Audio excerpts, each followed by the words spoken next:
वनवास के समय महर्षि व्यास की आज्ञा से अर्जुन तपस्या करने लगे।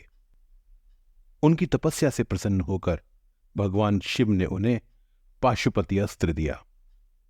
तत्पश्चात असुरों से युद्ध करने के लिए देवराज इंद्र अर्जुन को स्वर्ग ले गए। वहां अर्जुन को इंद्र और लोकपालों से अन्य दिव्य अस्त्र मिले। दिव्य अस्त्रों को पाकर अर्जुन ने असुरों पर चढ़ाई कर दी और उन्हें मार भगाया। असुरों के निरंतर आक्रमण से इंद्र परेशान हो गए थे, इसलिए असुरों को मार भगाने पर वे बड़े प्रसन्न हुए और अर्जुन का भव्य स्वागत किया गया। इंद्र सभा में अर्जुन को अपने पास बिठाकर वे उन्हें हर प्रकार से संतुष्ट करने का प्रयास करने लगे। इंद्र के दरबार में अनेक अप्सराएं नृत्य कर रही थीं। इंद्र एक एक कर उनका परिचय देते। अर्जुन सिर झुकाकर उन्हें प्रणाम करते। इंद्र यह जानना चाहते थे कि उनका आकर्षण किसकी ओर है, जिससे उन्हें प्रसन्न किया जा सके। किंतु अर्जुन अपने परिजन के ध्यान में मग्न थे। वे बहुत दिनों से उनसे मिले नहीं थे। उन्हें उनकी याद सता रही थी। देवराज इंद्र परेशान थे कि किस प्रकार अर्जुन को प्रसन्न किया जाए। तभी उर्वशी ने दरबार में प्रवेश किया। द्वारपाल द्वारा उसके नाम के संबोधन से सहसा अर्जुन ने उर्वशी की ओर देखा। अर्जुन को उर्वशी की ओर निहारते देख इंद्र ने सोचा कि शायद उनकी रुचि उर्वशी में है। अतः नृत्य समाप्त होने के बाद उन्होंने गंधर्वराज चित्रसेन को आदेश दिया कि आज की रात उर्वशी अर्जुन की सेवा करे। उर्वशी को जब यह आदेश मिला तो वह प्रसन्नता से फूली नहीं समाई। वह स्वयं भी अर्जुन पर मोहित हो गई थी। रात में श्रृंगार कर वह अर्जुन के कक्ष में पहुंची। उस समय अर्जुन अपने कक्ष में विश्राम कर रहे थे। आहट सुनकर अर्जुन शैया से उठ गए और उर्वशी को देखकर बोले, माते, इतनी रात्रि में आप यहां, मुझे बुलवा लिया होता। माता शब्द सुनकर उर्वशी आश्चर्यचकित रह गईं। उन्हें अपने कानों पर विश्वास नहीं हो रहा था। वह बोली, वीरवर, देवराज इंद्र ने मुझे आपकी सेवा में उपस्थित होने का आदेश दिया है। मैं स्वयं भी आप पर मोहित हूं, इसलिए यहां उपस्थित हुई हूं। कृपया मुझे सेवा करने का अवसर प्रदान करें।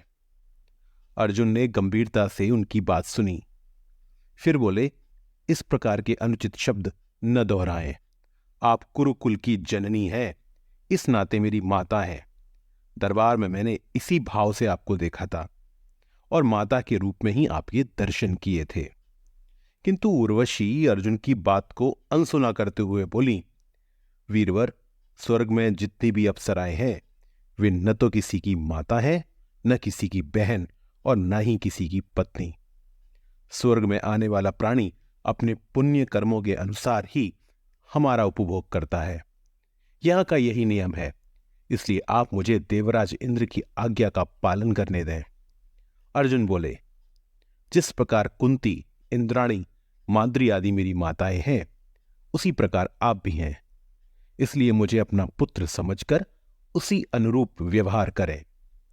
उर्वशी ने अनेक यत्न किए, लेकिन वह अर्जुन के चित्त को डगा नहीं सकी। उर्वशी स्वर्ग की सबसे सुंदर अप्सरा थी। आज तक इस तरह किसी ने उसे ठुकराया नहीं था।